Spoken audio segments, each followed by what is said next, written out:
What's up guys, Maximilian here with a quick update on all the DLC madness that's been going on for Injustice. For you guys that might not have had a chance to check on the news lately, let's talk about something big that's happening in the community for the game right now, and it's the fact that all the characters, or all the DLC characters for Injustice, have potentially been leaked. Now, these are not confirmed, and the characters I think that are right now being questioned are the fact that Batgirl, General Zod, Scorpion, and Lobo are going to be in the game. Now, there's only a couple that have been practically confirmed. The first big one is the fact that Lobo already has his own trailer. He's confirmed going to be in the game, and he's going to be the first character that we're going to get, along with a couple new balance adjustments that's going to be around May 6th, I believe. This is going to include some pretty significant stuff to the game as well, so as soon as the balance adjustments are known, I'll make a video for that so everyone gets an idea of what to expect. But we're also getting Lobo on that day too, so stay tuned because I'm going to be all over dat Lobo, learning all this stuff with all of his shotgun nonsense. But what I wanted to discuss regarding all these DLC characters is the inclusion of the other three: General Zod, Scorpion, and Batgirl. Batgirl is the second most confirmed. There was actually an image that leaked not too long ago where she's got like a yellow cape and like a bright purple suit or something like that. I'm a big fan of the 90s Batman TV show, so I wouldn't mind like a Barbara Gordon Batman, you know, Batgirl similar to the fashion of the TV show, but we'll see. Probably a DLC costume of some kind. The other ones that are really important, I think, to talk about are General Zod and Scorpion.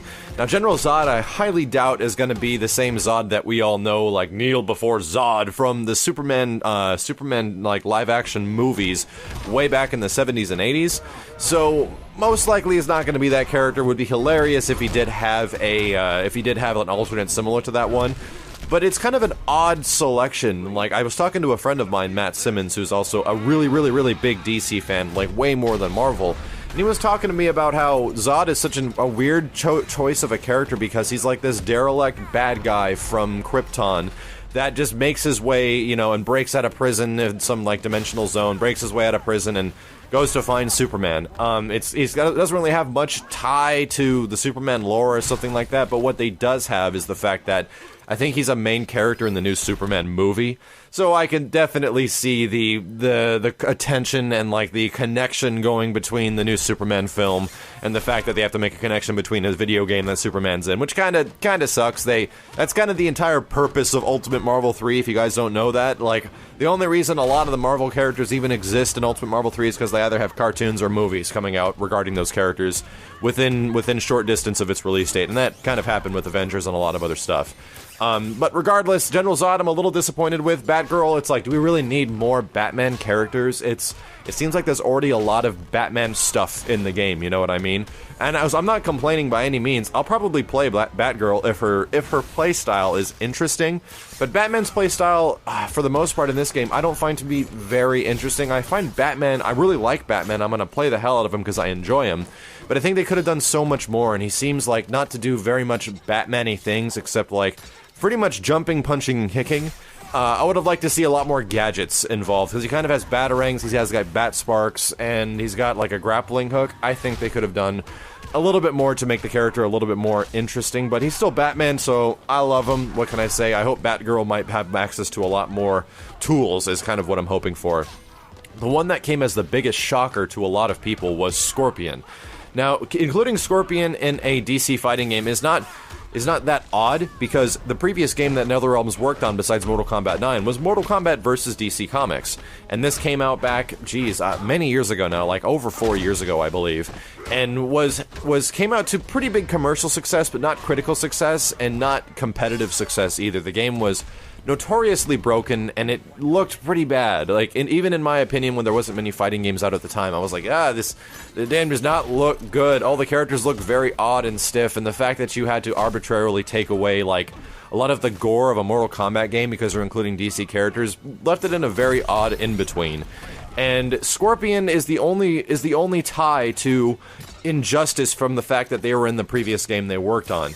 So what the crazy thing is that how does Scorpion fit into this game? in this combat style. And one of the things I was really getting prepared for Injustice, and this is going to help you guys tip-wise if you're trying to get into this game, if you're really big into MK9, and if you're huge like Mortal Kombat 9 guys and you love that game, Injustice is significantly different. There's actually not a lot of Mortal Kombat stuff to tie you to bringing you into Injustice. Like if you're used to how the things work in MK9, things work pretty dang different in this game, and you kind of have to get adjusted to a whole new system once again. It's a little bit different than if, like, I played Street Fighter 2 back in the day, I can play Street Fighter 4.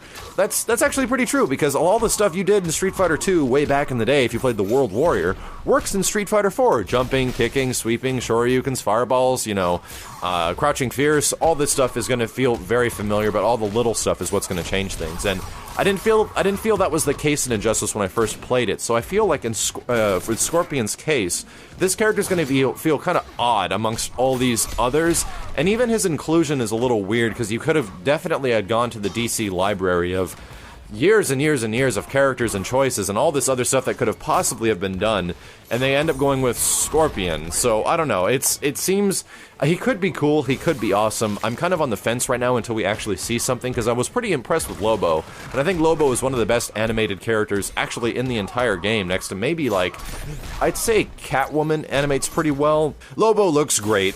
Scorpion looks or sounds like he could be interesting, but I'm really on the fence about it, so we'll see what happens then. But what do you guys think about all these DLC characters between Lobo, Scorpion, Zod, and Batgirl? Are you actually impressed? Are you looking forward to any of these? Or is it kind of like you were wishing that another specific character would make it in? And if you're looking for that specific character, let me know in the comments below. My name is Maximilian, and I'll see you later.